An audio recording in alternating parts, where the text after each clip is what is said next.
And now the director of Sunseed the Journey and today's host, Amritat Cohen.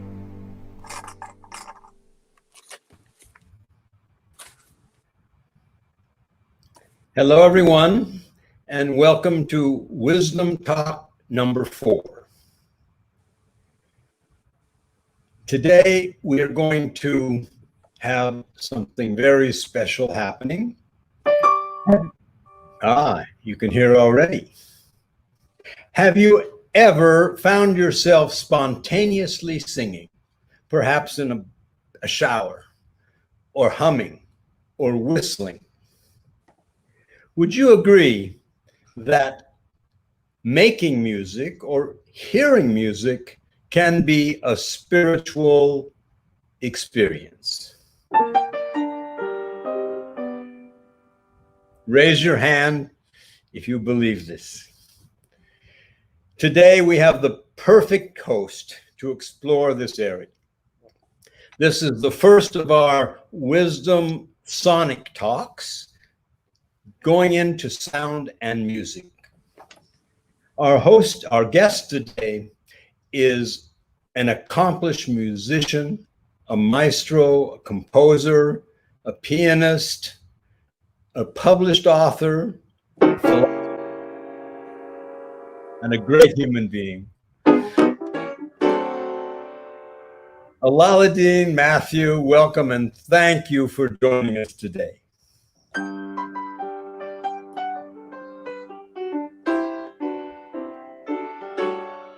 Allaudin was born in Cincinnati, Ohio.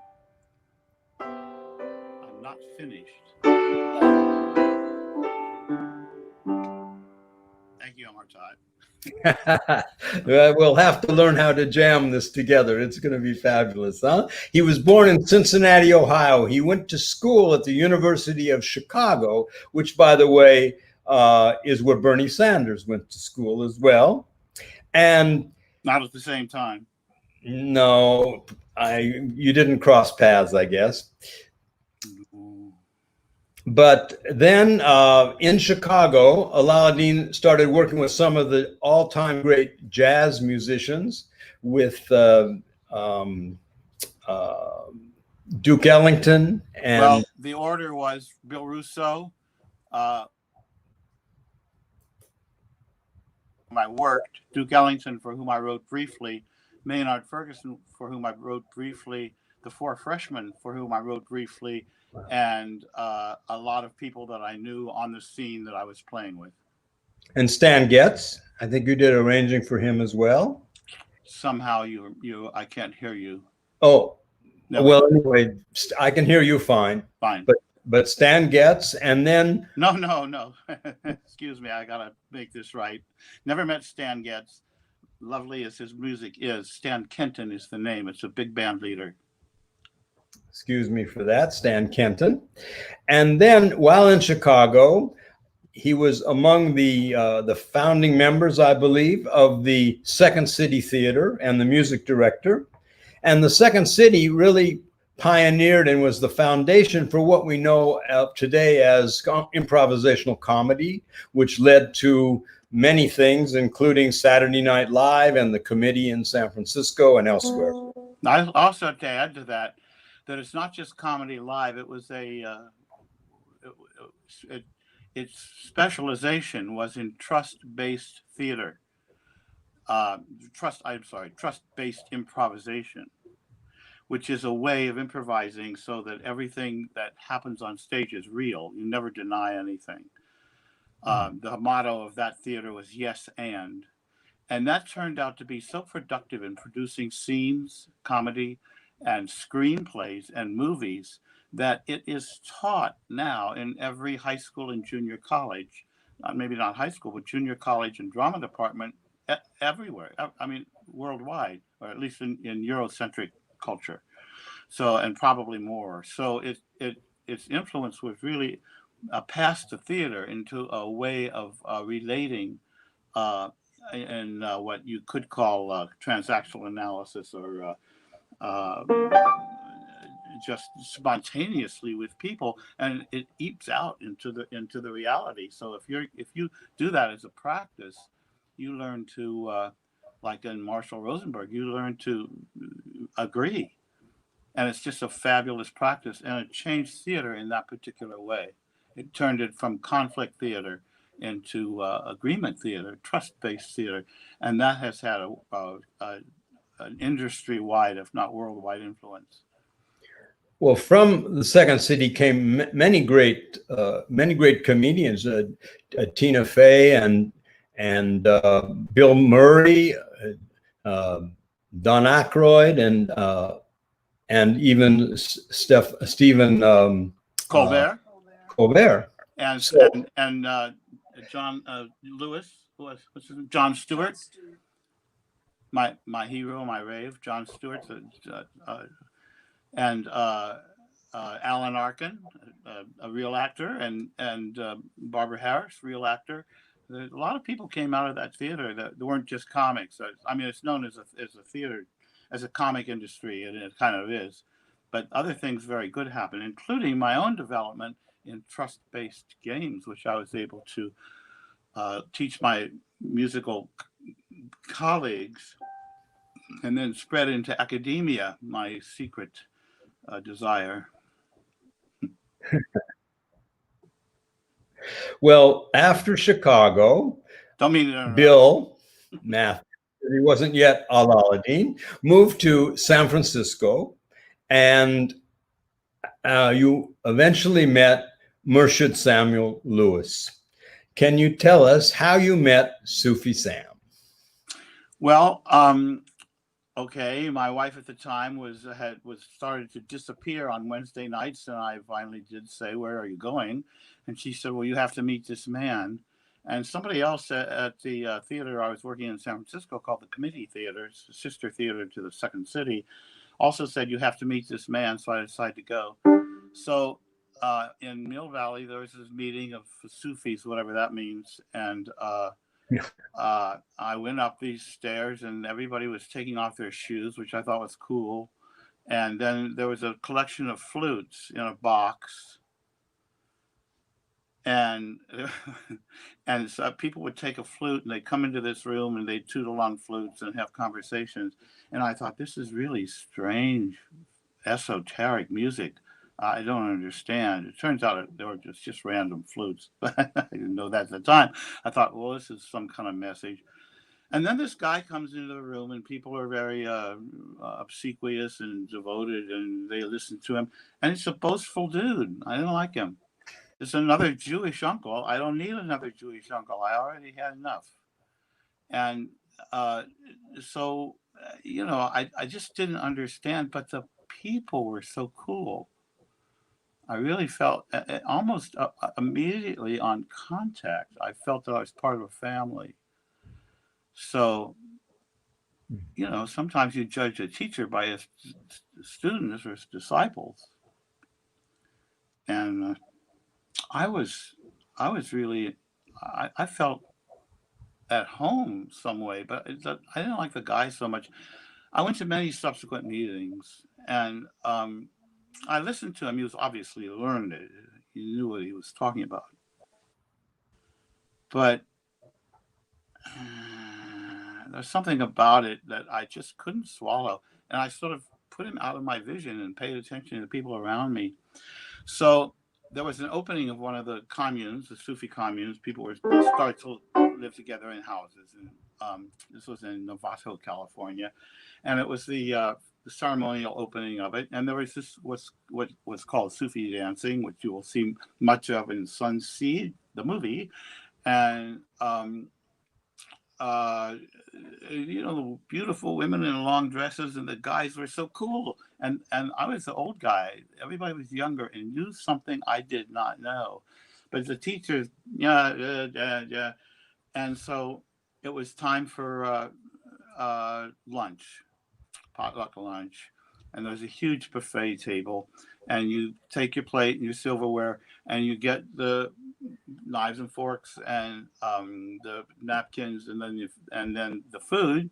You heap food on the plate, and then there's Murshid standing, the teacher standing at the end of the line, and so the the diners come, and he puts his hands over their food and gives them a glance like this. It's called darshan, where you really look in the eyes of the people. Just a brief glance. And then he blesses the food, Baruch Atah, whatever he says, I don't know, blah, blah, blah, blah. And then he waves you on the next one. So it comes to my turn, and he goes like this. Blesses the food and waves me on. That was a pretty overt action. And a big gong went off in my head. And I realized that for the first time, I had been seen by an adult.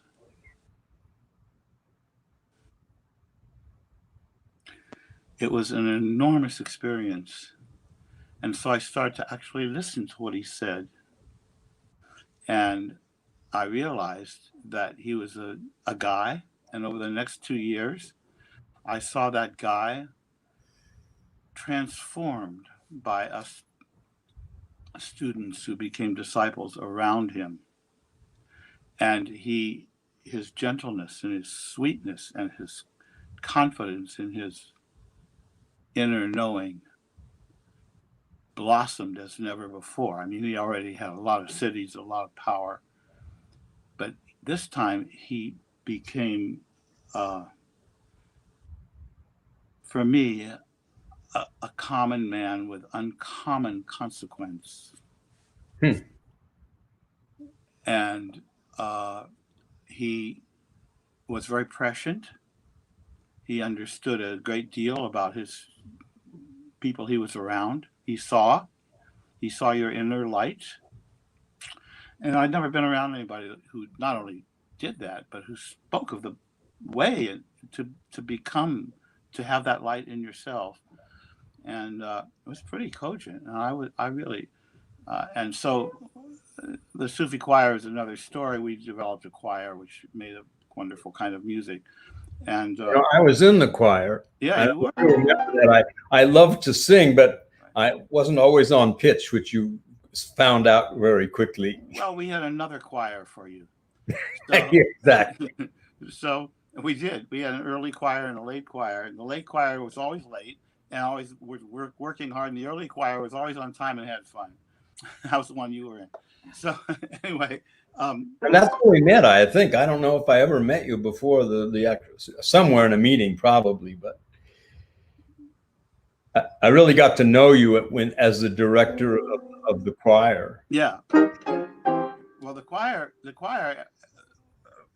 after about 2 or 3 years, the choir was infamous along the coast, the West Coast. And we went to New York a couple of times, and that was nice. And then we made records, and those records really have legs, as they say in the industry. And they've just hung on, and rightly so. I keep going back to the music and saying what I call the kids are all right syndrome. You know, you're making music and it's okay. You go on the next project, and then 30 years later you come back and you listen to it and it's good. You know, the kid was all right. You know. So, you know, when I was making the updated version of the film Sunseed the Journey, I honestly was trying to find some other music to put in because I had to eliminate one of the pieces and replace it with something. And I looked far and wide and I couldn't find any other music that had that spirit to it. And also, you know, one of the messages of the movie is, let's say, the unity of religious ideals, that there are many different ways to find inner peace, God. And in your music, and that's what Sam was doing with the dances. The dances use spiritual phrases of many religions and puts it to rather simple folk dance movements. But you did the same thing with your music. Each one of your music also calls back another spiritual tradition, or not all of it, but much of it does. Well, I was, even at that time, I was mid-30s. So that was like 50 years ago. I was a very eclectic musician. I came up as a playing like all the other Jewish kids on the block. And I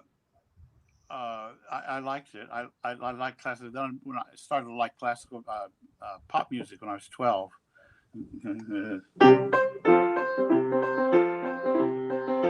Buttons and bows knocked me out.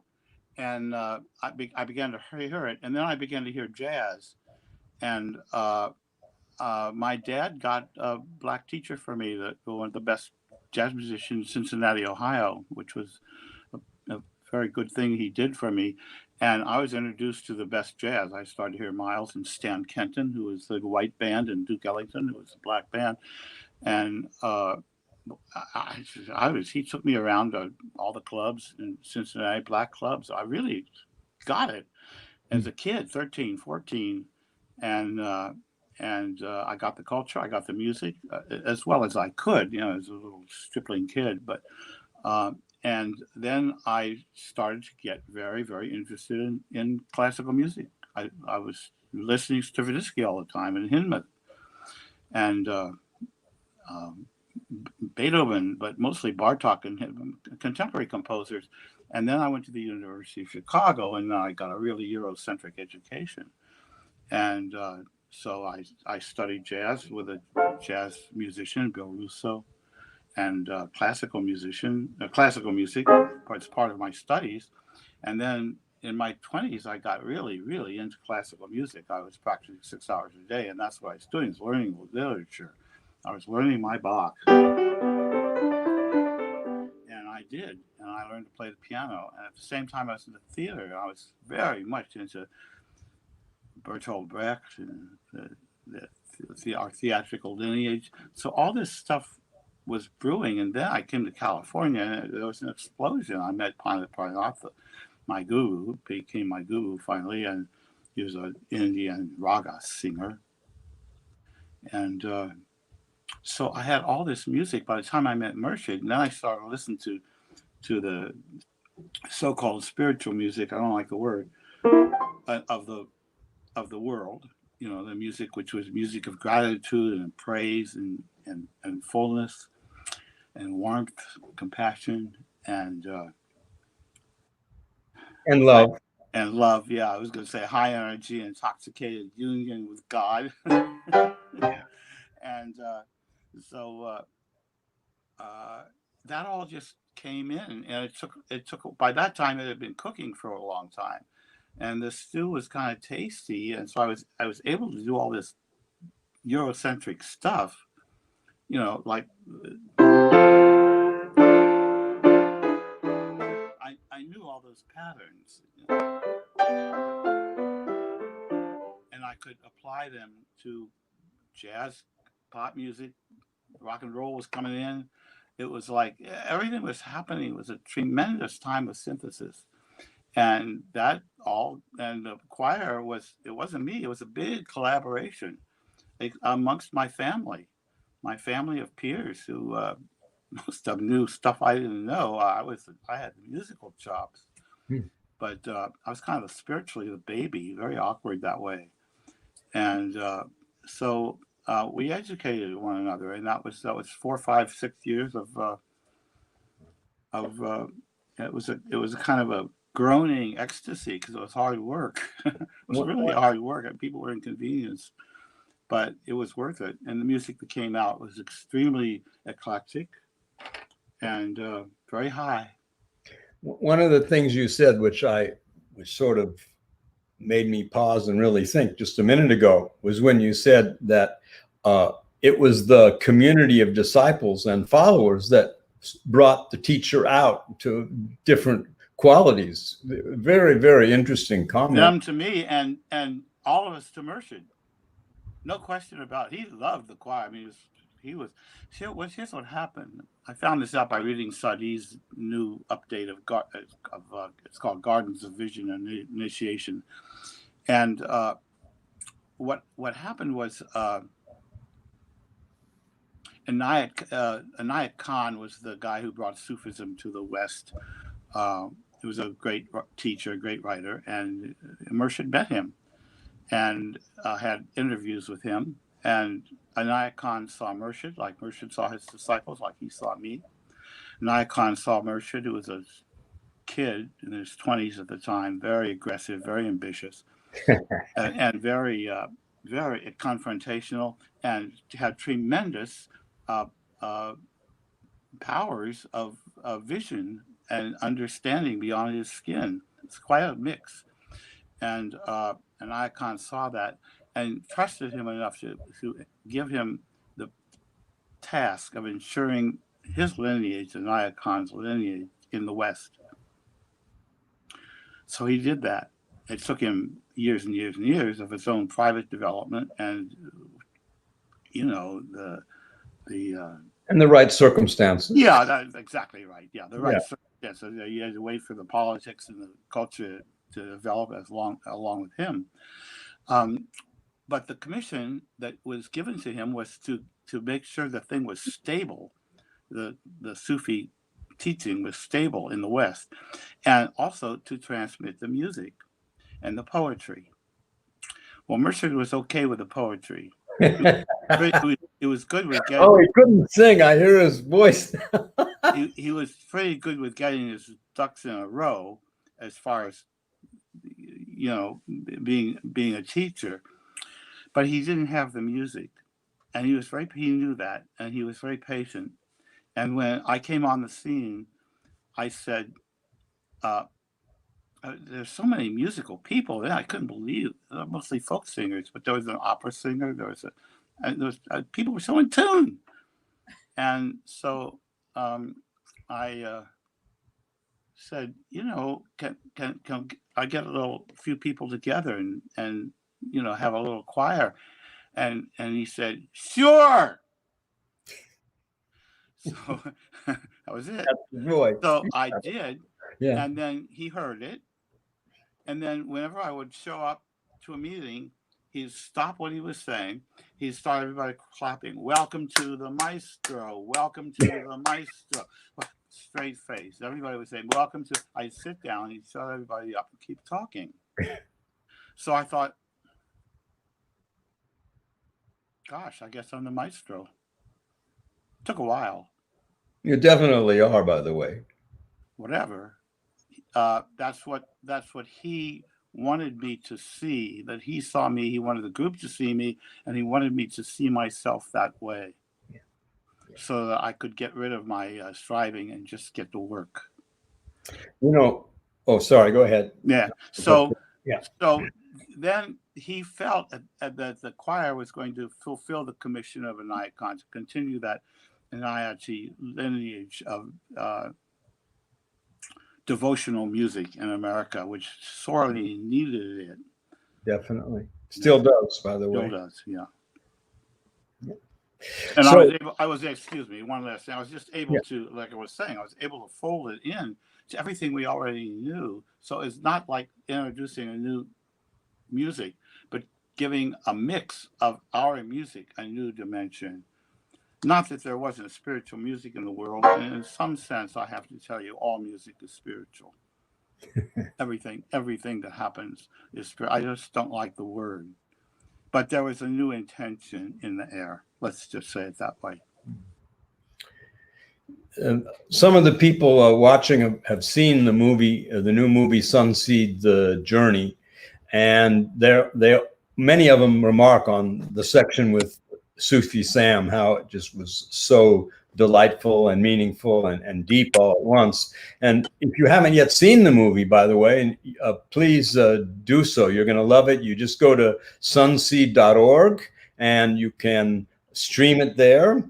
And by the way, if you aren't part of our mailing list, you can go also to sunseed.org and sign up for our mailing list. We have all sorts of other great wisdom talks coming, more music, meditations, and more movies too. So can you talk a little bit about Pandit Pranath? What was he like?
Kind of like that, but 10 times more refined and practiced.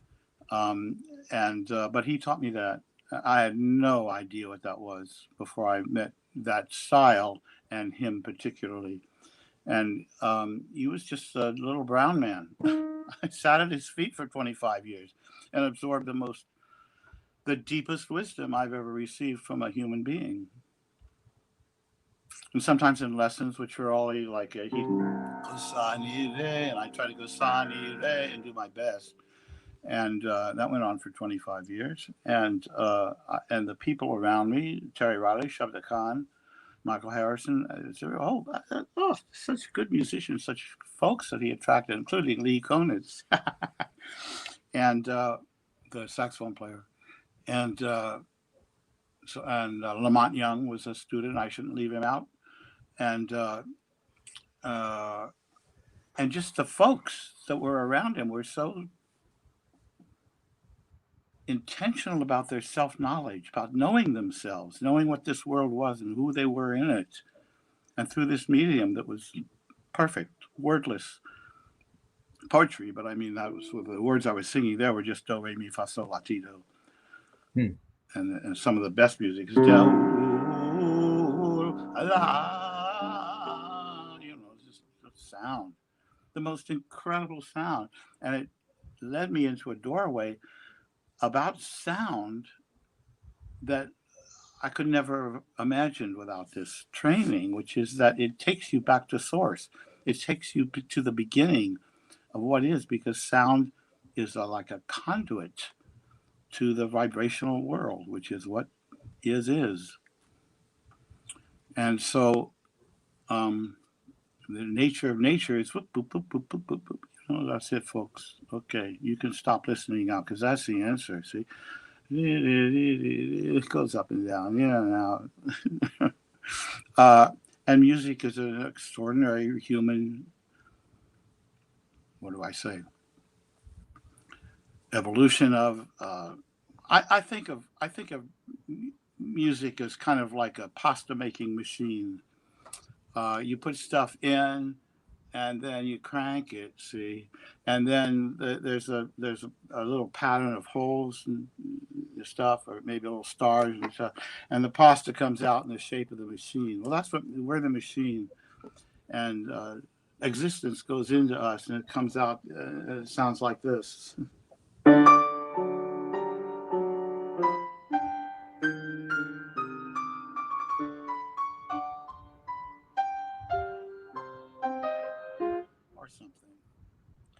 And so, in a very pure way, like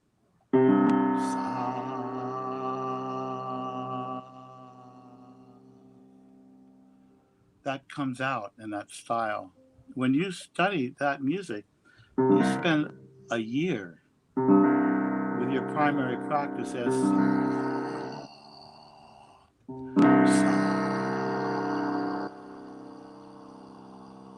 you just sit there and listen to the stuff that's coming out of that sound. And that's the basis. And it's just a big metaphor for just going back to source. So the great teachers of that didn't just teach it, they were it. And so he was a man of great calm and great power. And he was just this little guy sitting there. I mean, it's, really quite amazing. And And he was a great musician. You listen to his recordings; it's just very So you very had high music.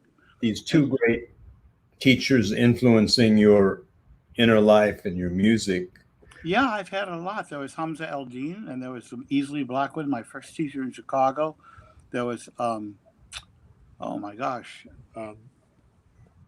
everybody. You, Amartat, every person I've ever met is almost equally, I might say. But some people have a array.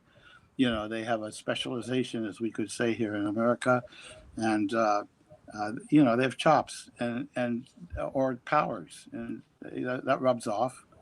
So Your spiritual practice has evolved since then. How would you describe your direction today in your inner life or your practice? well, I've never been very good at spiritual practice. I've been mostly known as one of the leaders of truancy. I'm the truant leader. The rebel. Uh, The rebel. yeah. Well, I just didn't go to school much. I learned the language, and I did the practices. And some of the practices were very, very, very beautiful, especially the ones that were relational, because I have had trouble with society, right? I'm the only one, but I have. And so there is a spiritual practice where you do an Assalamu alaikum dance, where you greet people. You greet people not for themselves, but in the whole globe of being. And then you do a little hug. And these hugs and that dance and that little ritual, Assalamu alaikum, and then you hard darshan, and then you embrace and you move it. So it's a line dance. You move on. And I did that dance many times. I remember. I bet. Yeah. And 2-3 years into the practice, what happens, Emertot? What are those hugs like? The whole experience sort of, you just feel like you're one with the whole circle. And the circle is one with the whole oneness. It's just incredible. And the person, as a person, disappears. And when they reappear, you see them differently. You feel them differently. And in my case, you don't appropriate them anymore for your own purposes. Especially you guessed it. So that was just one practice. I'm just saying that was a good practice. There's also a practice called fikr where you do practices on the breath. So all these were good, but eventually I became much more. Sufism for me is kind of like a school, and you don't have to teach in your alma mater. I went to the University of Chicago. I don't teach there. I'm very, very happy for that school. And so I don't really teach with a robe and the initiatory thing. I just am a person. But for the last 25 years, actually for the last 50 years, I've been very into Zen. But I have a Sangha now for 20 years. And so I'm just very into the practice of dropping in, you might say. And for me, in and out, right? For me at this age, I'm 83, okay? So I've been around the block a couple of times, and there is no such thing as practice now. I do not practice because I'm practicing now, and I'm never not practicing. Mm-hmm. Every breath is a practice. Lao Tse says it's a world of wonders opening, wonder after wonder, flowering. And that's how I feel about life, even when I'm suffering like I am now. I'm having trouble talking. You're doing great. It's wondrous. Everything is wondrous. I'm going to play. Can I play? Yeah, well, that's exactly right. I want us to go to music. We're going to go to your track, but if you want to play something. No, I want to play. Huh?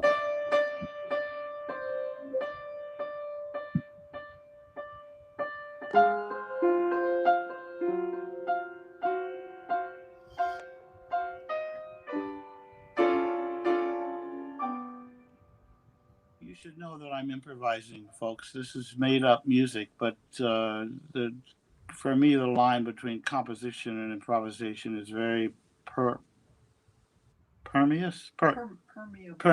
Thank you.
Ask me something else. Well, actually, I want to go to your new album. It's called Transparencies, and we would like to play a track, the first track, Ceremonial Overture, rather. But maybe you can speak a little bit about either that piece or the whole process of making this album. Product placement. Oh, I can't do it. Okay, it says me and then Transparencies. Transparencies is the name of this thing. And it's, if you don't like this album, I'll give you triple your money back. I mean that. All 6 of you who are watching. I got mine. Do you like it? Unfortunately, my CD player I haven't gotten to work, so I only heard the first piece so far, the one we're going to listen to. It just arrived yesterday. You had hours to go out and buy a CD player. This is called Sorry. I just need an adapter for my earphones. That's all I need. Okay. This is called Unmanifesto. It's the liner notes. It's my attempt at liner notes. Inside the sound of music, there is a stillness. Listening to that stillness is learned over many decades.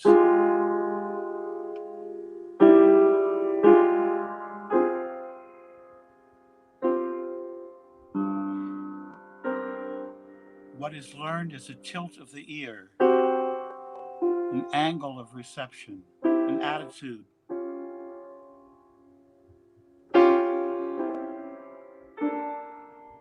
Anayat Khan says, music is the veil over the face of the sacred, and what is behind that veil cannot be heard by human ears. But a warm, inviting emptiness can be felt, and we are deeply drawn down to the feeling.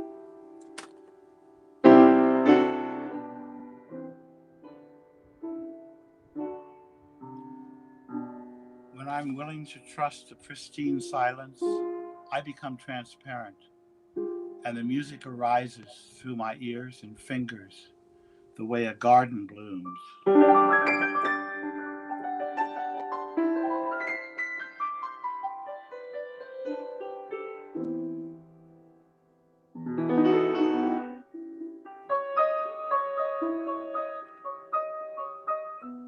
want to say much about this particular music except that it feels to me like the distillation of a life of listening.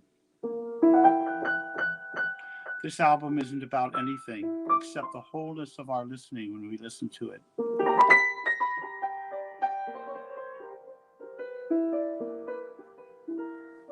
All those pretty titles were bestowed well after the music was made.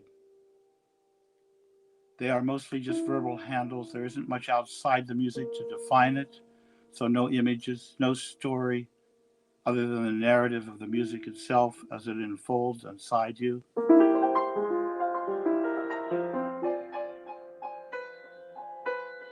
Dear listener, I want something from you.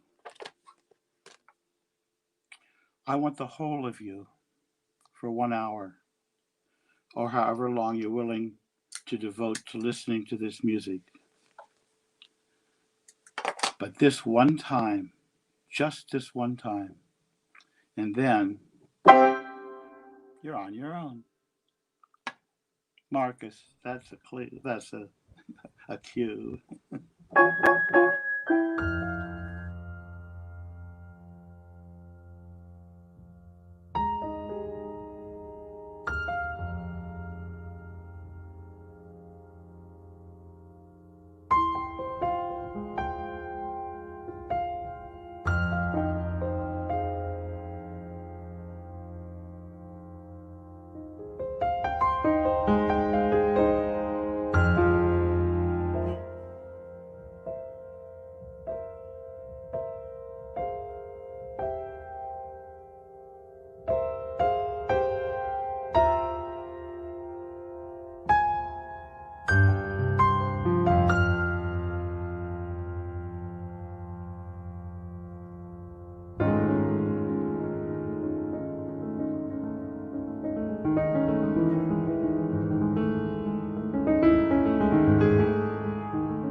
Wow. So the idea behind that music is the same idea as behind teaching in any time when you're truly present, is that whatever is happening is you feel is energy that's passing through you, and you're transparent. And it's like, I have a lifetime of learning to play the piano and knowing music, so I don't have to do anything. That's my practice. You practice driving, and you don't have to think about it unless something happens. And it's mostly in the back of the mind, but it can come forward. Ideally, in music, nothing comes forward. It's just all happening. It's happening. It's coming through. And I'm feeling pretty good today, so I'm playing. That's happening today. I like playing for y'all, actually. And so in that recording, I tried to do that. In a music studio, it's tough. The red light's on, and that's a 5-to-1 cut. I recorded 5 hours of music. You probably recorded 60 hours of Sunseed to get 90 hours. 90 to 1 cut. Yeah. But you see what it is, although that long sequence of Mershid playing cards and talking to you, I think that is just one of the great filmic times ever. Moments ever. It's just fabulous. You're really seeing somebody who's really taking care of his intellect by playing solitaire on the table and just speaking the word of wisdom. It's just quite an amazing thing. You see it happening.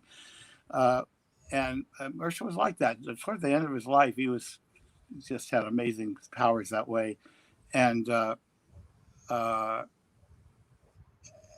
whole movie is, I gotta say, I'm talking about my piece, but I gotta say that whole movie is wonderful, Amartat. It's a wonderful movie, and the update makes it better and timely, and even has Peter Coyote in it, and on and on. What is its relevance to and you a lot today? Yeah. And What is its relevance to today, the movie, when you get back to it? I don't want to break your thought. Okay. Let me finish with this thing. So it was a 5-to-1 cut, but there was about an hour out of 5 where I felt that I had, in fact, become transparent. And that's new for me, that intention to really not be a musician. I'm just part of the river. So now I can kind of do it. I'm old.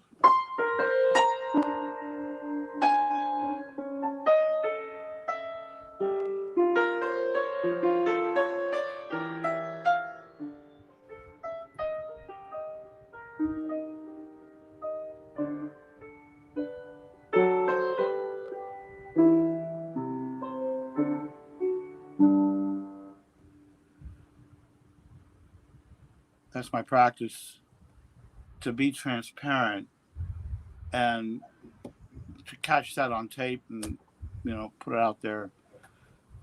It's hard to do. So not that I have any pride. You have to understand, I don't have any pride about this. No, not me. No, buy it already. But Cold Mountain Music is where they can get it, by the way. Yeah, Cold Mountain. You got to say that. But I'm not. I don't want you to buy it. I want you to hear it. I promise you, I'll give you that hour when I get the adjustment for my earphones. Okay, that's fine. I know you will. I know you're very good at that. This guy's an artist. This guy's real. Amartat. That's a great movie, and people should see it. Not only because of the way it was. That was the way it was. I mean, that really captured a lot of what, at least from my lens, and the lens of, what was his name? Robert Frank. God, what a great cinematographer. Yeah. If you want to be a rebel about it, you can download that movie and print out some stills for yourself. I got about 40 stills from that movie. They're beautiful images of that time, and they're relevant because now you see kids today who are kind of coming up. What's the teenager's name? God, it's the Swedish woman who's Greta. Yeah. Wow. She's speaking it, man. Amazing, yes. Yeah, and so are a It's lot so of important. people. So a lot of other people are too. And it's like very heartening to see it now. It's happening now. You know, it took tragedy, but it always does. And alas, and that's what's happening now. And so you see it 50 years ago, you see it now, and it's very, hope is dangerous, but it's very hopeful. Well, this new generation, you know, they have at their fingertips, literally, things that it took us years to discover or learn. And how do you, there must be having a different relationship. Let's take the word spiritual, but whatever that means, the inner life, they have a different relationship to it. How do you see the consciousness evolving? It's very, very dangerous. It's good and bad, like everybody's saying. Jaron Lanier and everybody else is saying it's very dangerous, because you spread your friendship. How many friends you got? You spread your friendship out to the millions, and it gets very thin, like taffy. And it gets thinner and thinner. And I wish it were graphene and it would never break, but that's not true. It does break, and it's very fragile, and it's very easy to be permuted, punctured and permuted, hacked and destroyed. And it's let's see, it's a think about airplanes. No, think about cars. It's better. Think about cars. First car was in 1885. They had something. They had a combustion engine that worked. And by the time you get to 1910, you get cars on the streets and roads and everything. And now it's 100 and plus years later, and they're kind of getting good. They're going to be flying soon. How long does it take to develop a car? A car is just a piece of metal with some machine thing. And how long do you think it takes to perfect this thing? This is in its infancy, and way to get little implants, little microchips that are available to. Totally. And it's going to happen, and it's fear making, it's anxiety making. Do I think that can become, you can become a better species that way? I can't say that. I don't know. Nobody knows. Everything is blah, blah, blah on television. It's just blah, blah. You don't know. You think about it. You don't know. It's do your best. Breathe. Do your best. Do the right thing. That's all I have to say about it. You know, because it's very, very dangerous medium. You know, we're at a critical moment in history. We're always at a critical moment of history, but yes, I agree with you. For America, and supposedly we are beings of some consciousness, you know, the people practicing yoga and meditation and seeing the movie but what can you think we can do to try to save the environment, get rid of the weapons of mass destruction, make some difference addressing seriously the racial and economic equality issues? Are we part of the problem, or are we part of the solution? Yes. What we can do is, each to his own capacity, you get really, really, really quiet.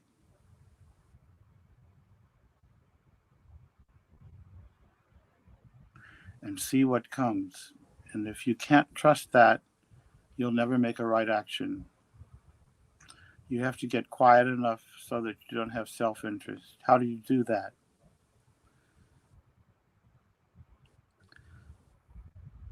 Live long. Be serious. Try to understand yourself. Self-knowing is really the answer. They're teachers of that. They're false teachers of that. Everybody has to make their own way. I have no advice for anybody. You have to find the answer inside, and if you can't, you won't. Period. End of story. Nobody can tell you. No guru? No. Sorry, folks. Sorry for the industry. No guru. They can help. They sure helped me. Yeah. But at a certain point, everybody's your guru, and you become your guru. That's the game. You become your own teacher, and it's not even a matter of teacher. What's beyond wisdom? Non-wisdom is beyond wisdom. There's no such thing as wisdom. Wisdom is what comes when you're quiet. You're frowning. No, I'm thinking, off. which I shouldn't be. Oops. Why is my mic off, Marcus? No, I hear you fine. I can't It's hear. okay. I can't. What's up? Can you read that? That's coming across. There's a chat coming across the screen. Well, we hear you fine. We can hear you. Can you hear me?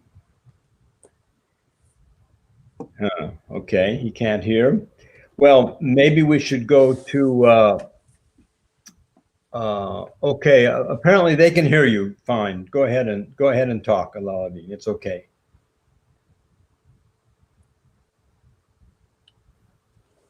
It says everyone can hear you. Okay, so I think I want to talk a little bit about the book. Can you hear me now? Now I can hear you. Okay. Allaudin's also a great writer and a fabulous teacher of music. Some of the people on here are your students, I know. And this book was called The Listening Book. Is called. Huh? Is called. Is called. And it says Discovering Your Own Music. And I just wanted to read one little bit here. It was a great day when I discovered that there is more in the air than I ever heard before or ever could hear. I remember the amazement in realizing the more you listen, the more you hear. I began inventing exercises and games to trick people into hearing more so I could experience the freshness of their wonder. So I'm wondering, can you invent something for us, a game or an experience, so I can enjoy the wonder of the people I can't see out there listening? Well, that's tough on this medium, because what you're hearing when you're on your phone or your iPad or whatever, what you're hearing is very, very different from what I'm hearing, or you, Amritat, are hearing. I can play a note, but it's coming out of a little diddly thing on your device. And so I don't really know what you're hearing. It's very hard to make a practice, but I will do this. Say again. People could listen to what's around them right now. Oh, well, that's true. Davy gave me an idea. She's here listening. It's my wife. Shy wife. 40 years, you told me, right? Yeah, 40 a bunch. Yeah.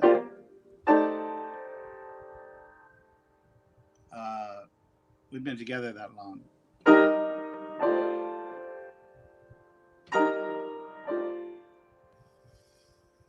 Okay, I'll do this, but I gotta say, I'm getting a feeling. I think people are listening pretty well so far. Definitely.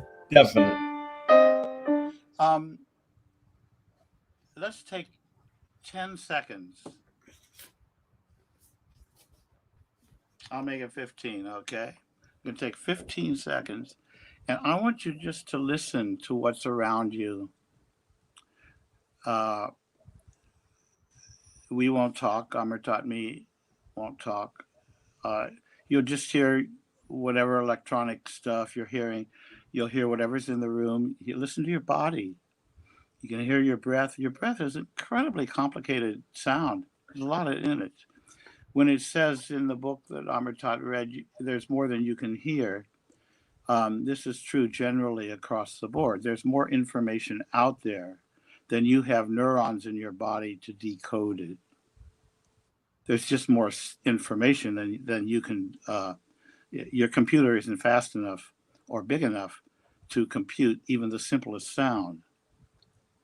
You're just in the audible spectrum. Same with light, same with everything. You just can't get it all. You can get what you get. So for 15 seconds, let's see what you get.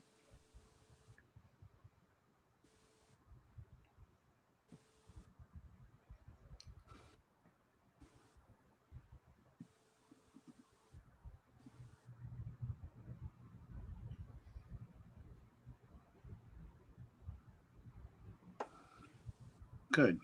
Here's another practice. I'm going to play a chord. I want you to listen to the chord, and depending on your device, it'll disappear after a couple, 3 seconds. But if you have, some certain things, it might last 20 seconds. Who knows? I want you to listen to it, get everything you can. I'll just play a chord like that. And you get everything you can from the chord. Oh, maybe I'll make it simpler. How about that? I'll play that or something like it.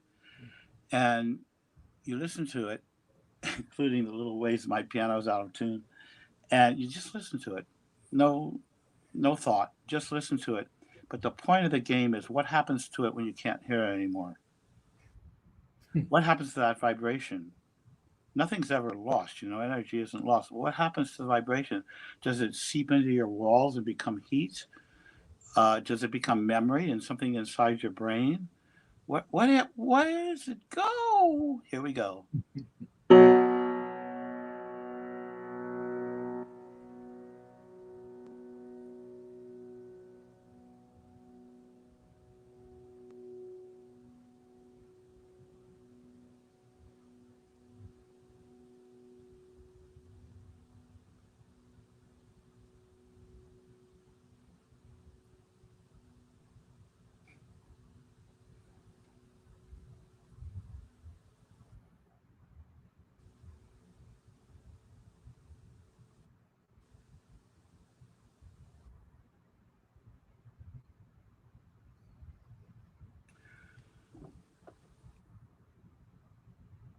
So what would happen if you heard everything that happened that way streaming around you, including New Yorkers, sirens, everything, people having tantrums, suffering, sounds of gospel music and joy, unfettered laughing of children, everything. That's where this goes. I want to read something from the book. Can I? Yeah. I have chosen.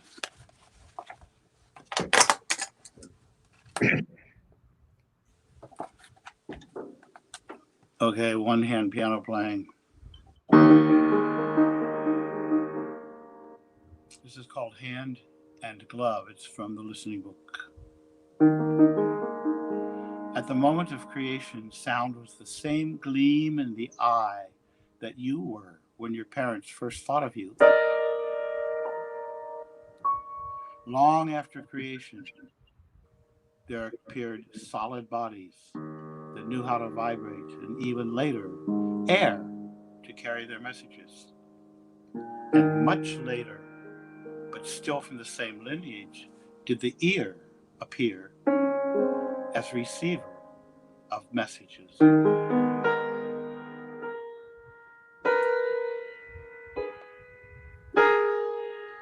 Like the vortices in a seashell are complements of the vortices in water. Sound and the ear have complementary natures. They reflect each other. Sound is hand, ear is glove. So in the act of hearing, you are experiencing a part of the creation that made you, something that has been alive from the very beginning, something you almost remember. Sometimes when you listen to music, you could swear you actually do remember.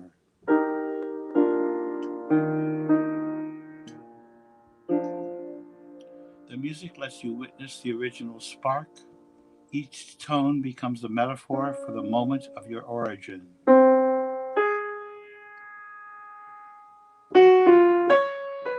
You never lose it, the music says, no matter how long it's been gone. It's here now. Here,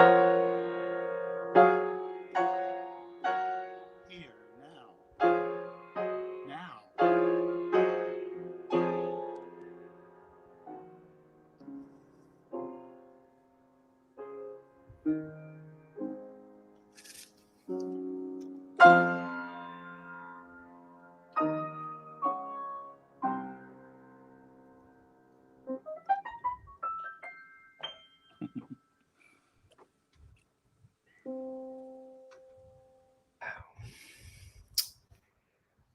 Well, we're having so much fun, but let's see if we have any questions from the audience.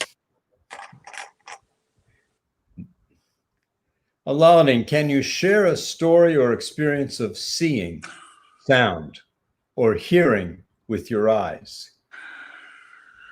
Oh dear. Oh God. You would get into that.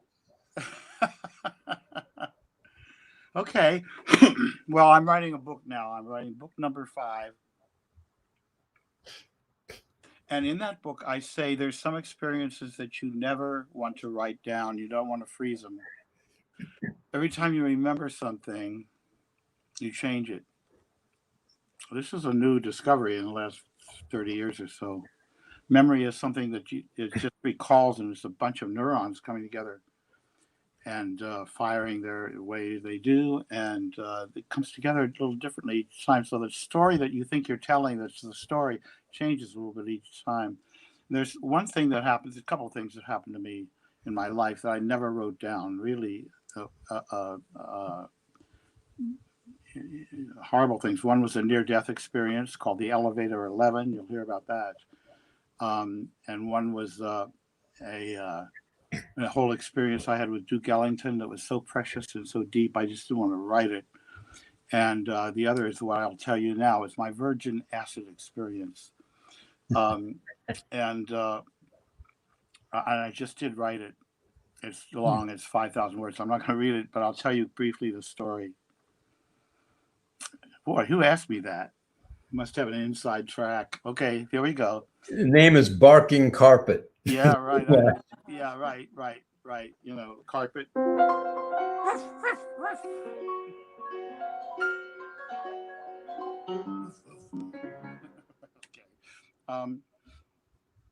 I know you guys got your emails. I don't remember who you are. So, it was back in Chicago. It was 1961 or 2. I was living in a wooden frame house with a bunch of people from the theater. It was a wonderful time in my life. I had my Steinway Grand there and basement apartment, and all I did was sleep and entertain company, we should say, and work at the Second City. And all my peers were talking about Buber and I, Thou, and Zen, and man and God. And I just wondered what that was all about. I was, 20, in my early 20s. I was really trying to dope it out. And nobody knew about acid then except the cops didn't, but, the hippies did. And Stanley Owsley was out in California working on his beta model of LSD. And so somehow a friend of mine got hold of a tab, met me one day on the steps outside the building and said, "Hey, Allaudin, I've been saving this for you. Here, it's some guy just came back from California. Have a good time. It's a sugar cube." So I didn't think about it for a while. So I just wanted. So one day on Monday when the theater we weren't working, I thought, okay, I'm going to see man and God. What is all this? So I swallowed the tab. Tasted like sugar. Big deal. Nothing happening. And so I sat for a while and waited. And I thought, well, I might as well play the piano. So I started to play a piece I was working on, Beethoven. I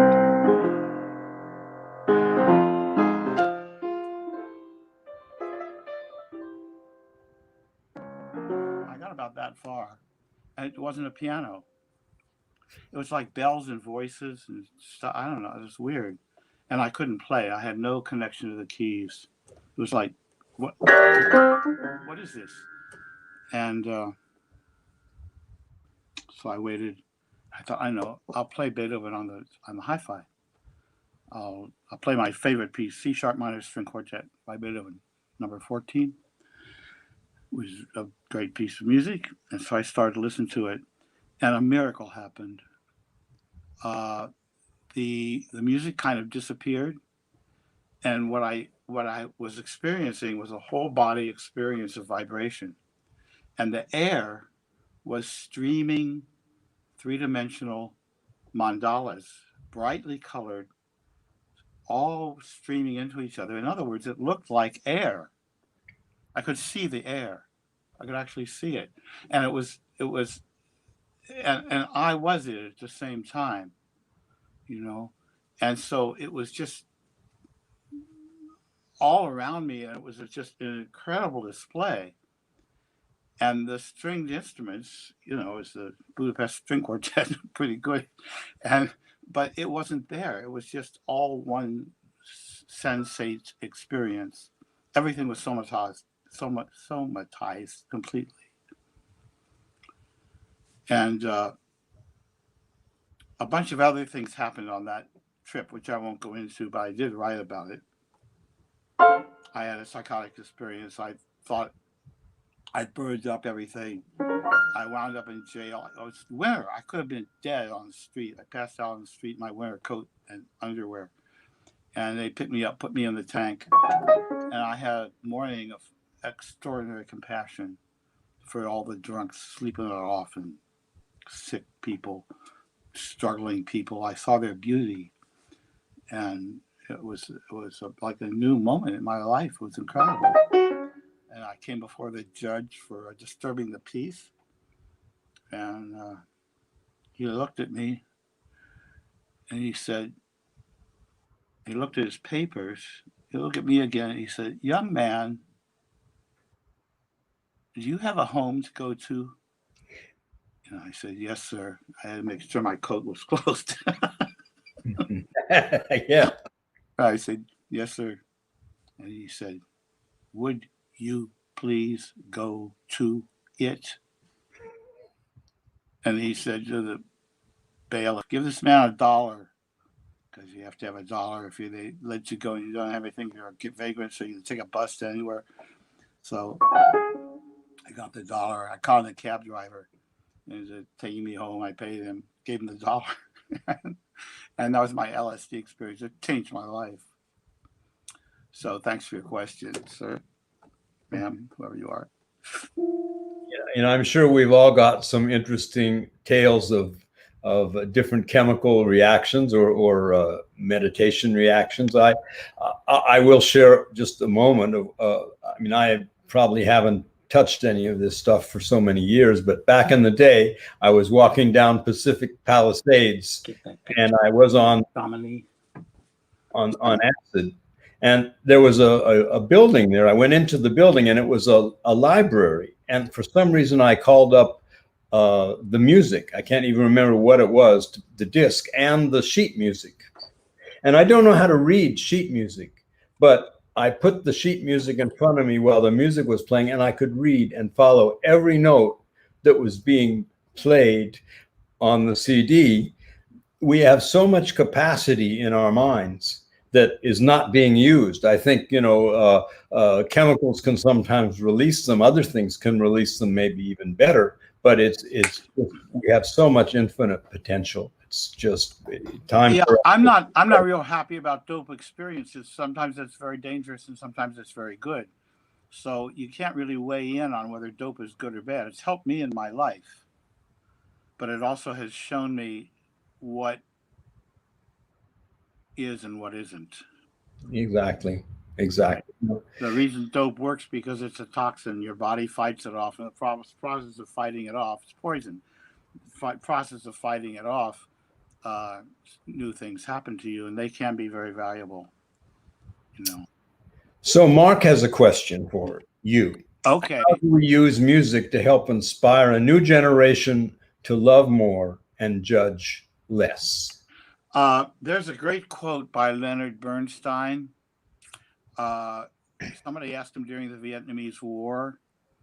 That's a great question, incidentally, Mark. During the Vietnamese War, what are you going to do about Vietnam? Well, Leonard Bernstein at the time was the icon of classical music in the country in New York, Philharmonic, and a great composer. He composed West Side Story, Candide, and everything. So he's a great man, right? And so they said, what are you going to do about Vietnam? And he said, we will make music more passionately, more beautifully, and more devotionally than ever before. To speak exactly to your question, Mark, I don't know how to inspire anybody. I know I've been inspired. And when I have been inspired, it's because the people are speaking from their deepest self, from their deepest knowing. And by self, I mean capital S, their deepest knowing of where they came from, who they are in relationship to everything around them. If I'm a musician, and to some extent I'm a writer, I do write about this. But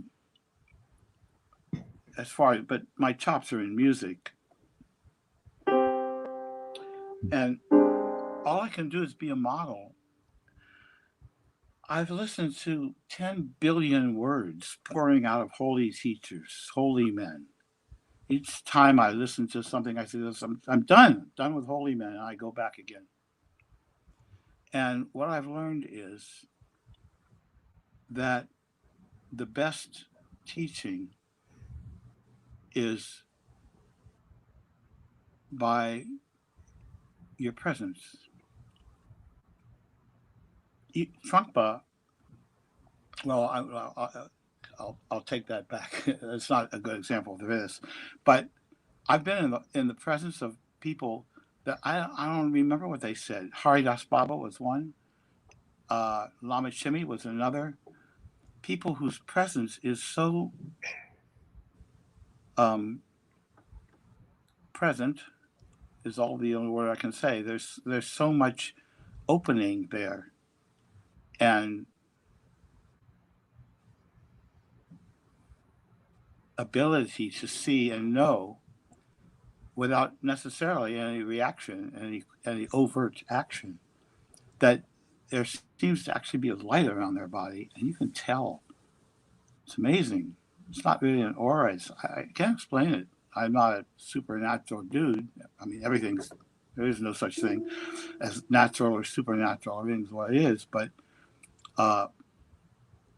boy, these are experiences where you see, oh my gosh, it's possible. It's possible to be that person. And so I'm not a political, I'm not a writer in society. I'm a kind of a hermit. And I try to learn myself and do my work and teach my people and write my books and reach whom I can. And that's all I can do. People are looking for things to do. They could contact trace COVID cases. They could march. So you do what you can. But it's not about the new generation judging more and loving more and judging less, which is a good way to frame it. But it's really about yourself.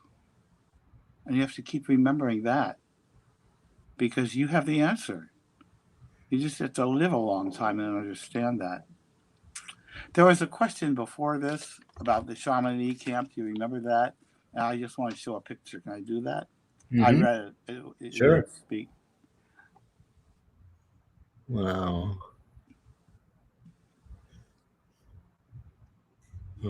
That's me over here. Oh, there. Yeah, there, right. That's Abraham Sussman playing guitar beautifully, and that's some Sufi folks. And yeah, I remember it.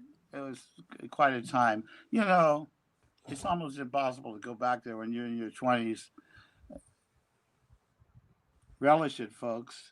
If you happen to be there, get it while you got it. What you said was so lovely about we need to be the example and the model. We can't expect anything more than that, really. No, you cannot. You cannot. And from that, if you know that, you will know what to do. This is just Buddhist talk, because right action comes from quiet. You get yourself really even, you know what to do. Well, how do you do that? Live long. Listen to the guys who are talking, and the girls and the boys and girls. I'm caught out on this in this movie. This is from a French movie, which is a chronicle of that time in Chamonix with Pir Vilayat Khan and Hazrat Anai Khan's son. And it was quite a time, and the French movie of it. And I'm there in the conducting this thing, the Sri Ram, and I say, okay, men, enter. And they sang. I say, go. Now, girls. Our listeners are, oh my God. I am found out. We have to change our whole language and thinking because the world has moved on.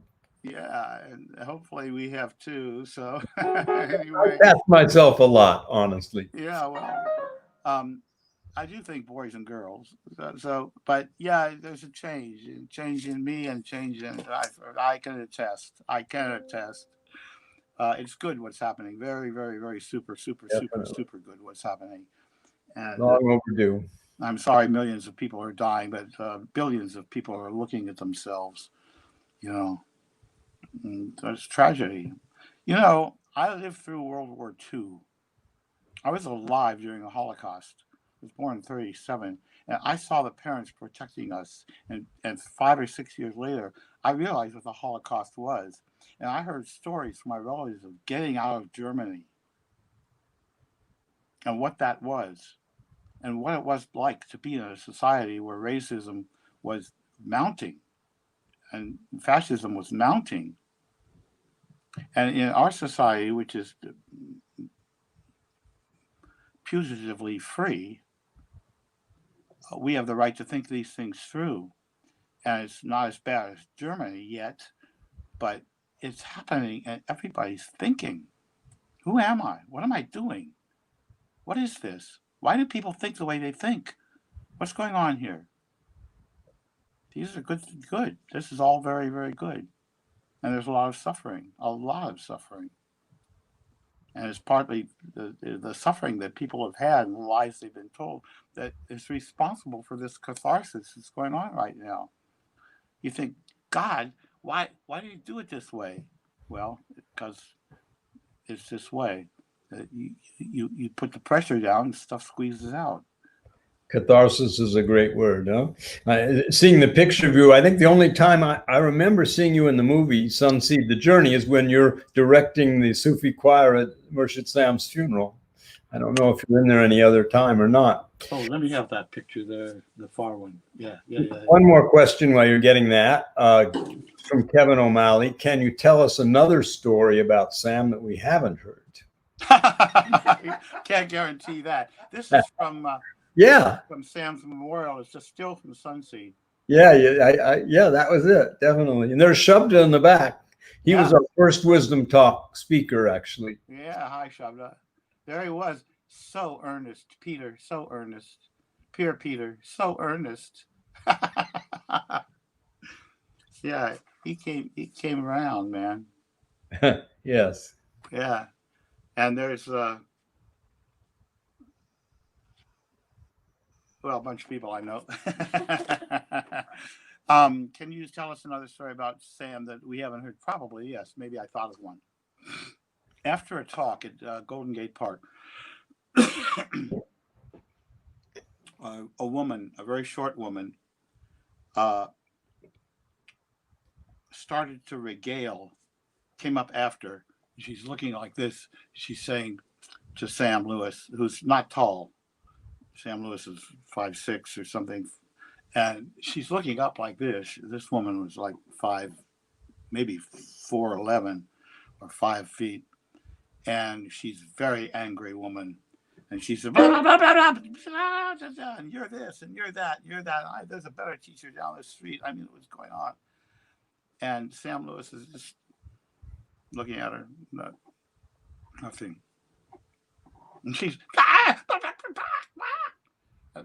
really angry. She's having issues, and somehow Mercer had pushed her button.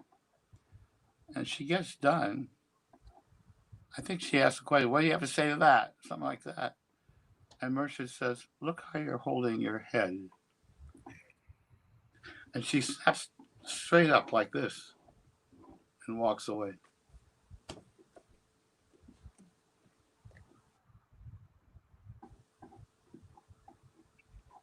I strive for that in my own teaching. You listen and you say the thing that needs to be heard. It's sort of like your first story with you and Murshid, how during the darshan, it was just his walk away. He saw me. He gave me back more than any word. He gave me back precisely what I was giving him. The same energy. I gave it out. He gave it back. What goes in or goes out. It's just what was perfect. It was so reciprocal. It was love. I was just like, I was amazed and ashamed and warmed fully. Okay, there's film, art, music. What? So there's a last question before you get to your music again. So film, art, music, and the literary arts can change the world. 1.9 billion, nearly 40% of the world watched We Are the World. Can we inspire a world is one global event? Maybe so. I'm very, very warmed to see that, because we used to do it in our little small scale, and we have audience participation and chants and stuff. These guys, I've seen 2 of these things, and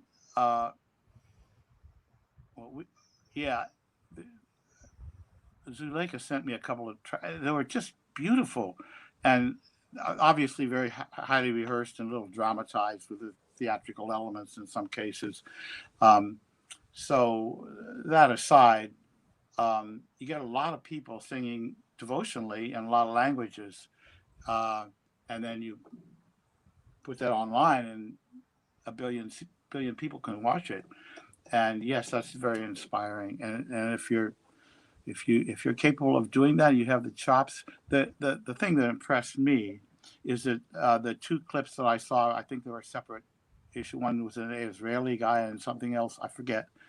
And the 2 clips I saw, the person who was running that show musically had a lot of knowledge. They were good musicians.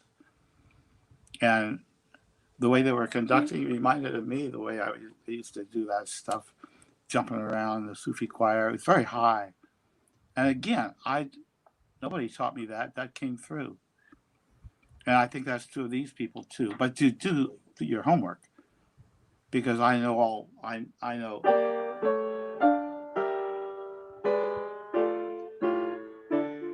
can talk about the way music behaves forever, and that's because I learned it. So when I do it, I don't have to think about it.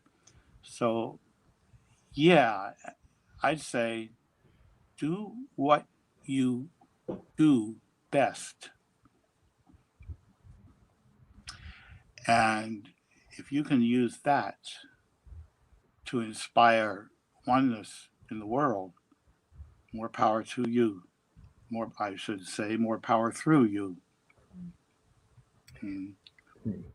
Thank you, Arthur, for the question. I mean, one of the reasons we're here right now is because the movie Sunseed and Sunseed the Journey created a certain energy that feels like it's drawing people together. And now what do? We want to try to express in more and more ways how we can be together, and we hope to have music events. I mean, I have no idea where this will go. That's why I encourage people to join the mailing list, and we'll keep doing these wisdom talks. And honestly, it's out of our hands where it goes, but I would love to be able to participate in that sort of a large scale music and wisdom event. Well, so now, thanks. We're having so much fun, but now we get to put it over to your music or whatever else you want to do, music or anything. It's the stage, or we say the screen is all yours. Allaudin Mathieu. Can we take one more question? I like these questions. They're so, and they make me think, and they're good. We have one. I'd be happy to. Otherwise, I have a good question. I'll ask you. Do you have any more questions, Marcus? He'd like one more question. If not, I have a great question for you. Boy, there's something on the screen. Okay. Well, let's take Great. both of them. Great. So, the ones on the screen I can do fast.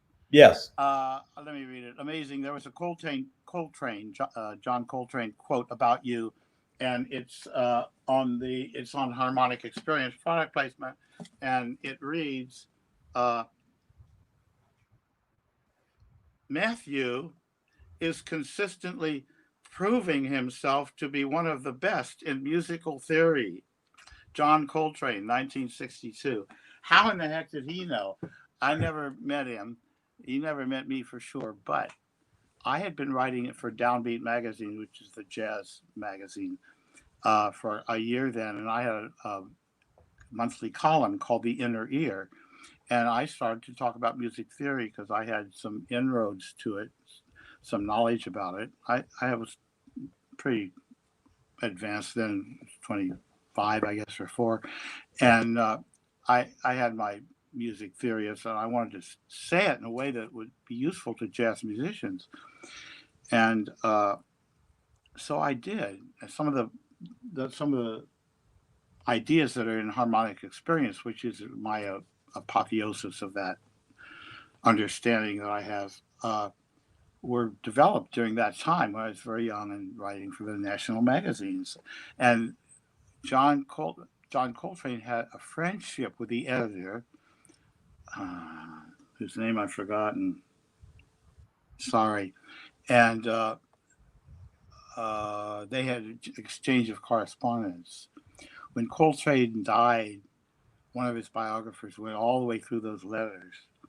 And in the book that was written about Coltrane, I don't remember the author, and that was quoted. I know Ben Ratliff wrote one later, but I don't think that's it. It was an earlier book. And yeah, I'm sure it was. And there was a quote, and I thought, ka-ching, ka-ching, I can use this. And the book Harmonic Experience was just in production then. And I called up the editor. I said, blurb, blurb, blurb. So I appropriated it, but he was serious. And so that's the story of that. It's one of shameless appropriation. But he meant it. I meant it. And everybody wants to know, what's that? You might. I'm curious what connection you might have with Coltrane's and McCoy Tyner's take on spiritual music with the use of quartal harmony. He's speaking of stuff that's like this. Oh, let me see if I can do it. I don't use it much.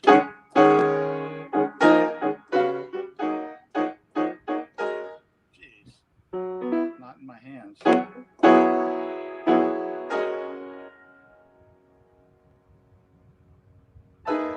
No. There it is. Okay, so it's built on fourth. Yeah, I got a lot to say about that, but I'm not going to say it now. Very, very briefly, what it does is it takes away this feeling, or in jazz, or in more advanced jazz. It takes away those tonal feelings, because even something like this has a resolution, and it spreads the resolution of in harmony. There's expectation and resolution. Right. And so you sing great, time. And so what it does is it diffuses that. And it diffuses it in a pleasant way. Atonal music does it this way.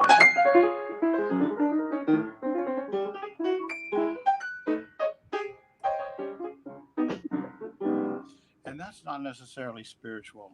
It's the use of your materials that makes things spiritual, not the materials themselves. It's the intention behind it. And those guys were very intentional. They knew what they were doing. They knew what their intention was, and they played through it. And Coltrane is the more famous of that. And his version of direct knowledge, of mystical knowledge, comes to his solos. So yeah, it's present. Is it music that I would choose? No, we got other. I'm a different musician than he is, but yeah, he's a great man, great musician. You had a question. Unless you want to play more music. No, just ask. Okay, well, so what's your next project and what do you want to leave as a legacy? Oh, okay. I agree with you about I want to play more music. So what I'm going to do, because I'm having trouble talking, and that's a bit of a talk. How much time do I have? Another 20 minutes. Okay, fine. I want to read some short poems and play. This is definitely unpolished, unrehearsed stuff. So I'll be rustling papers and these are all haikus that I've written, partly for Daniel Ladinsky, who was writing a book on haikus. I don't know if he used them at all.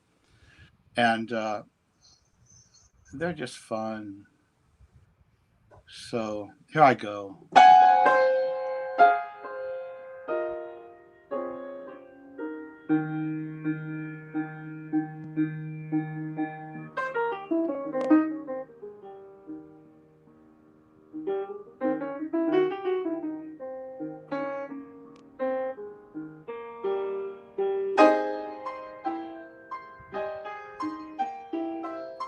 Portal.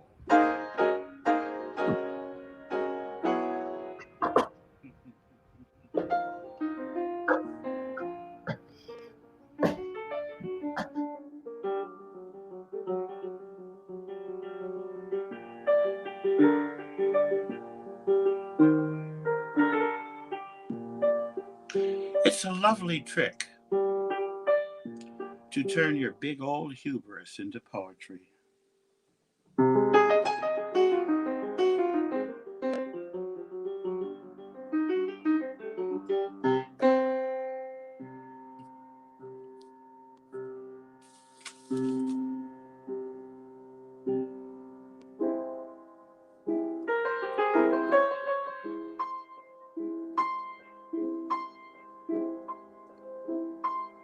What's possible is the impossibility of any of it.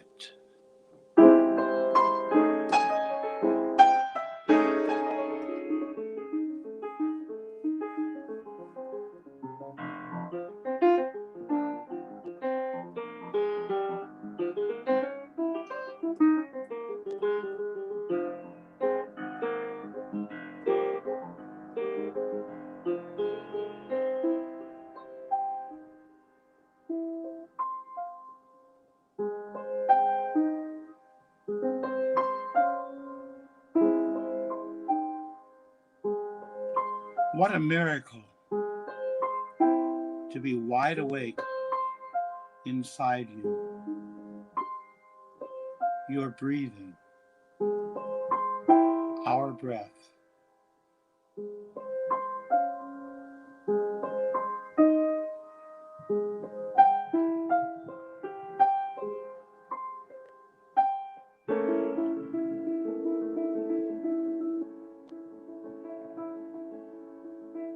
One more evasion,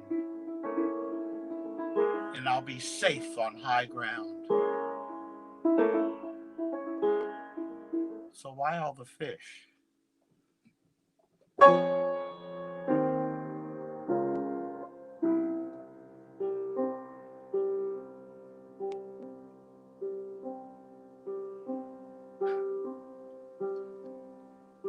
Seeking to balance clarity and compassion, Buddha lets a fart.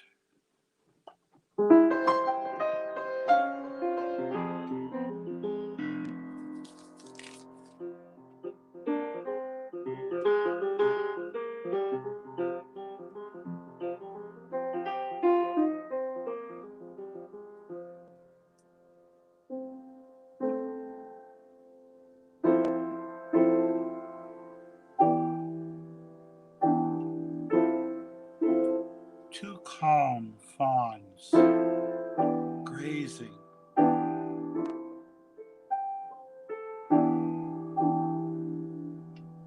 Lonesome, I call out your name. How they bound away.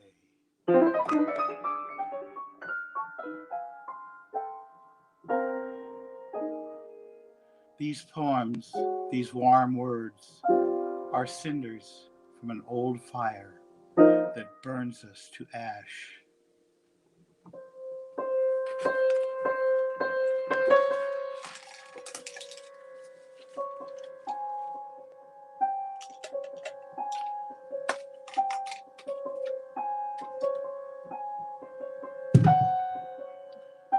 Now I'm a beached whale.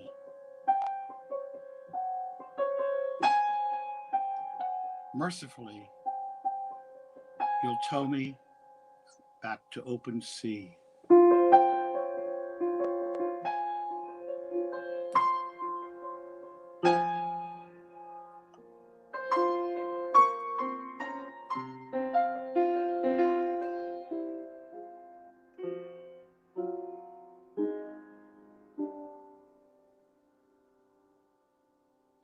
Coyote poet, most charming salon trickster, lays his pen down now.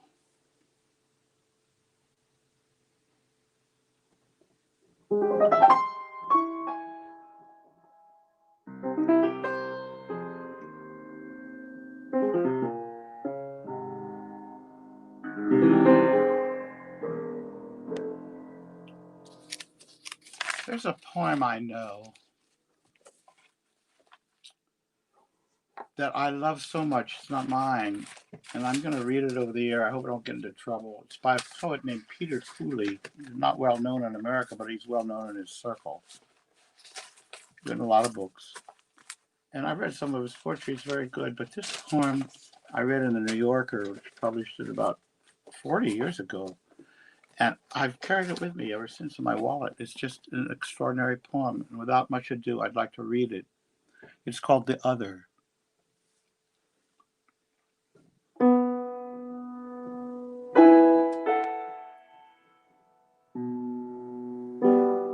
When you come to the other side of lust, the body lays itself down in others as itself no longer, and the fields, till now fallow, bloom vermilion.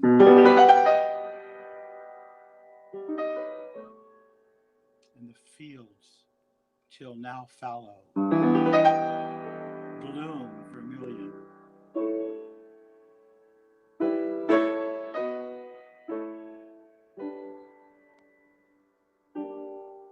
When you cross to the other side of pride, the heart withers into tinder. The wind blesses it, and your body flares. White sticks this side of anger.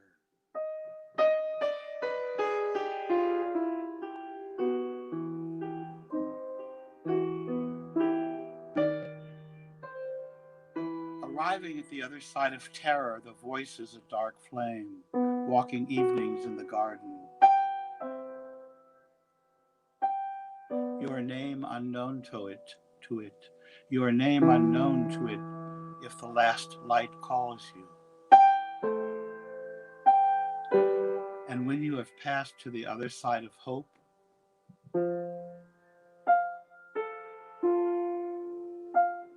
the shore will blaze finally. We are all light here. Do not look for me or ask.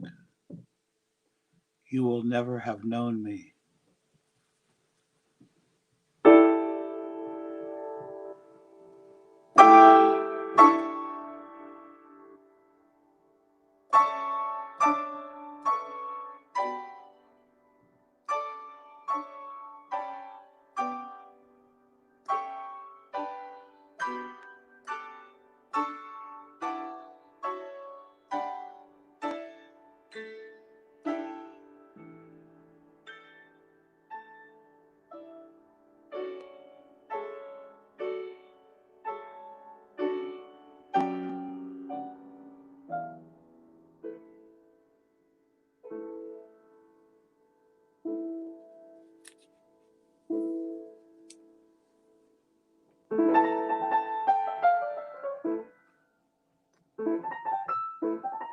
This is something that happened in the form of a poem. It's called Reverse Astrology.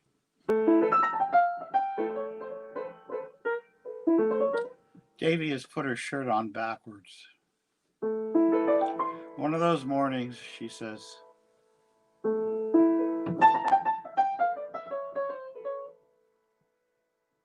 I say, keep track of those things. You'll make a major advance in astrology. They call it reverse astrology. Yeah, she says, how humans influence the stars. Big science.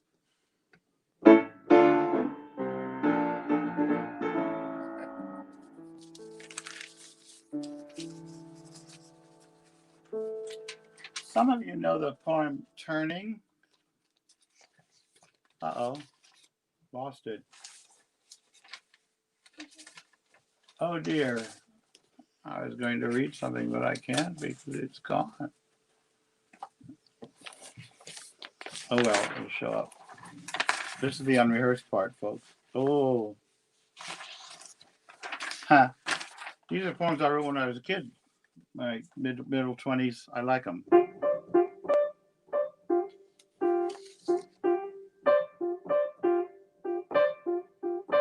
This is called On Giving Janet a Metronome for Christmas. Saints dangling on a carrot, whose clip-clop donkey we are.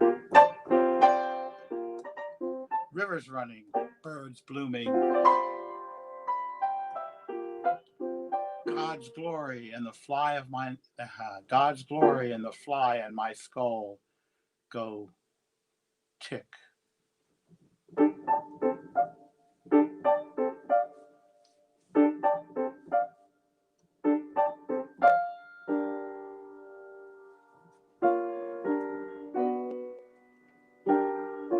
This is a quote from my Uncle Milton, who was a dance teacher, famous dance teacher in New York. And his wife was dying of cancer. And he said this to me on the phone. He said, of the 26 bones in your feet,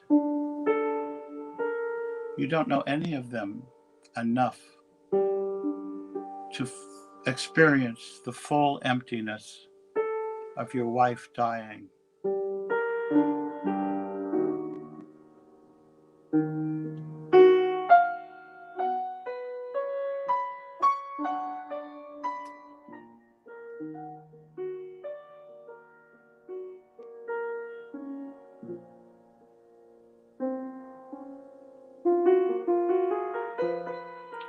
I have a collection of one-line poems. This is one of them. 15 minutes of fame is way too long.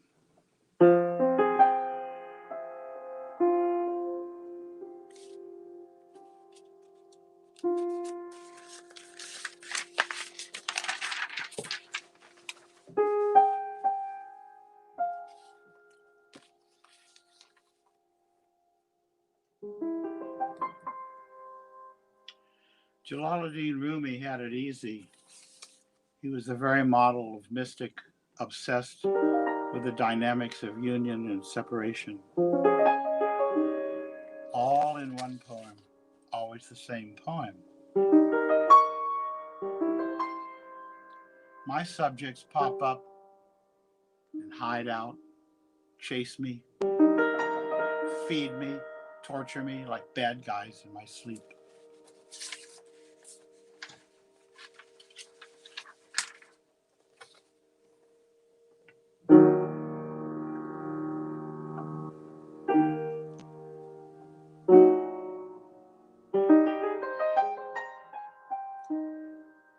I hadn't known that my father saved my letters.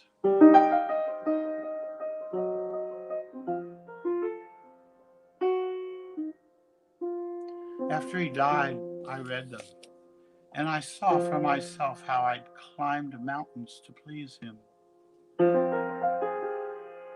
When my first book was published, I handed it to him timorously, but with some pride too.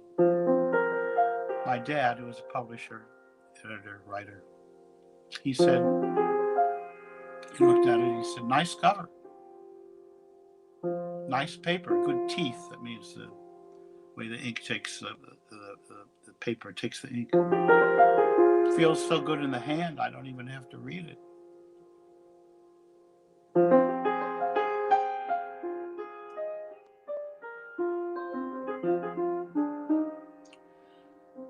Then I found out when he was dying that he hadn't. Why didn't you read my book? My dad said. Oh, I said, why didn't you read my book? My dad said, I thought I wouldn't understand it. Understand what? I thought.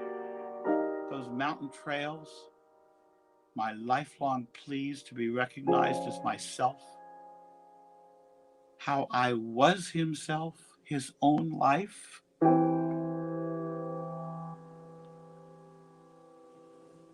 The moment he said it, I came down from that rare mountain air.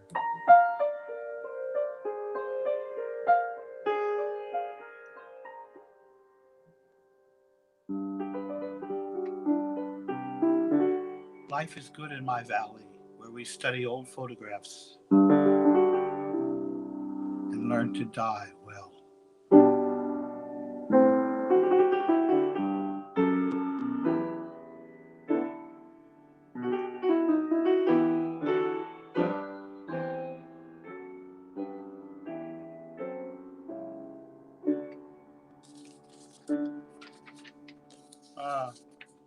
Here it is.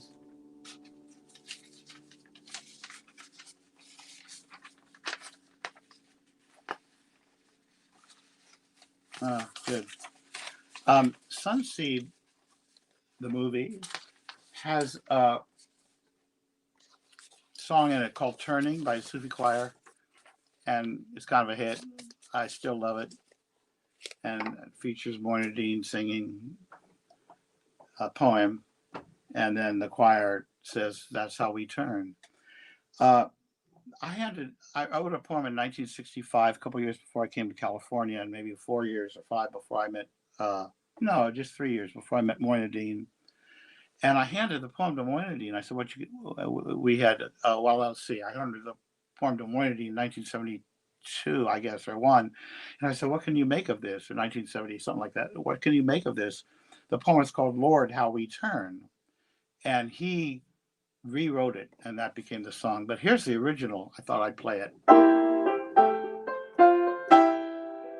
Lord, how we turn.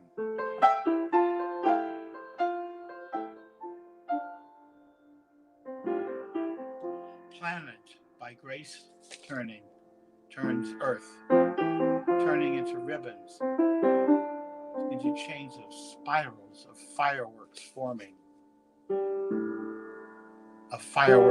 other fireworks of kin, to seeping, wiggling fractions of sponges, then sponges, still turning, turn fish, snakes, apes, us humans who see the earth turning and turn to reflecting thus on our nature. Thusly we turn.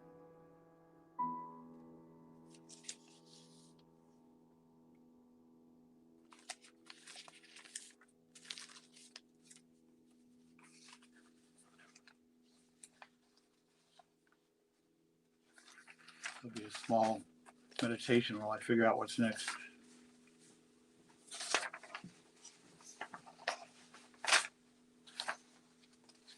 Oh, are we that far along? Oh, thank you. Okay, now, Emmertot, are you there? Yeah. Right here, right now. Good. That'll do it. I'd like to answer your question. How many minutes do I have? Just 4 minutes or something? Yeah, okay, good. Exactly, yes. That was fun. I like that.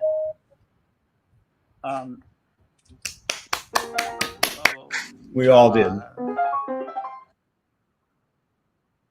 I can't judge anyone else, but this one did. My dear, you asked me a question. My answer is, I don't know. All I do is what I do. I have a lot of projects going. One of them is to take all the music I ever wrote for the Sufi community and putting into one CD with scores and commentary so that it's available for whoever wants it. Somebody's watching from just below Murshid Sam lies on Lama Mountain. Bless you. Oh, that's moving.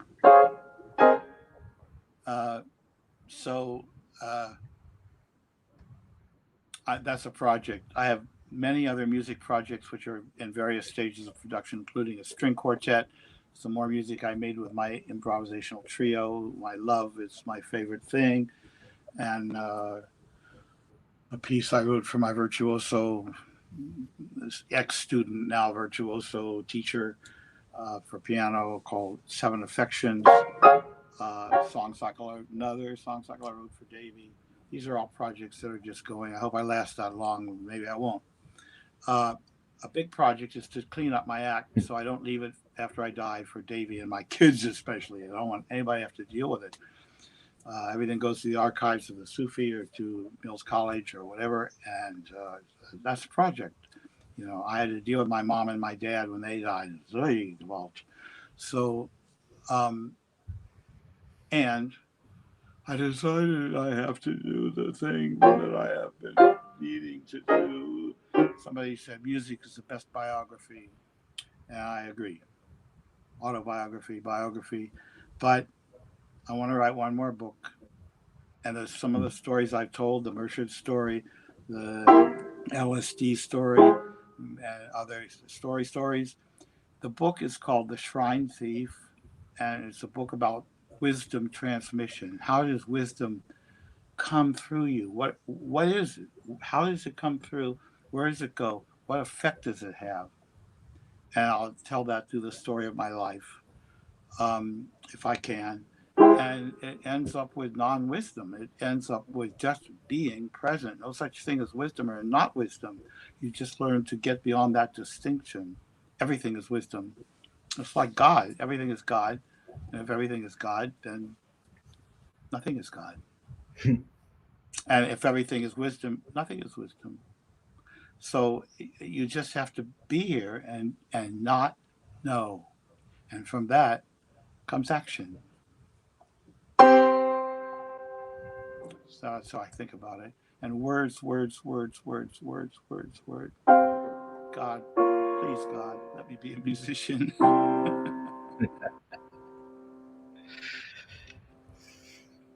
Thank you.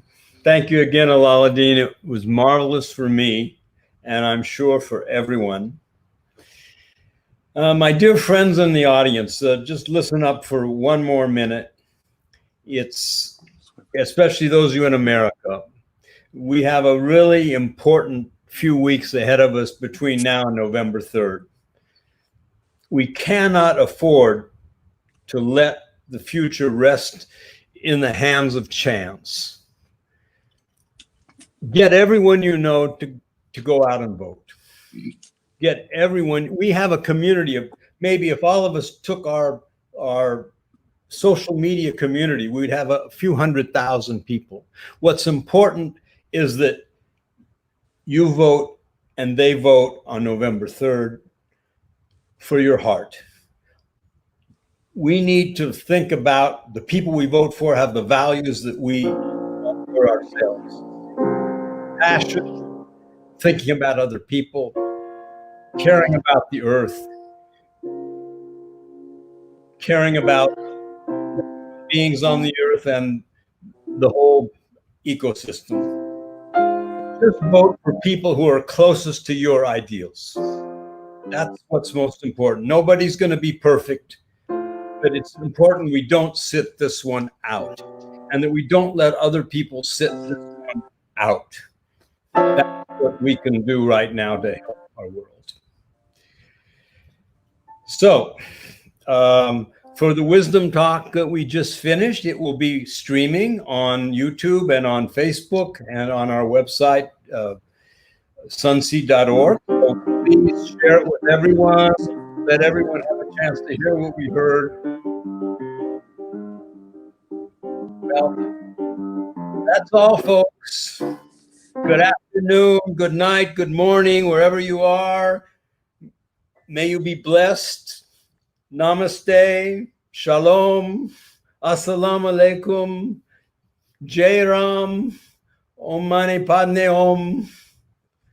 May the long time sun seed shine upon you.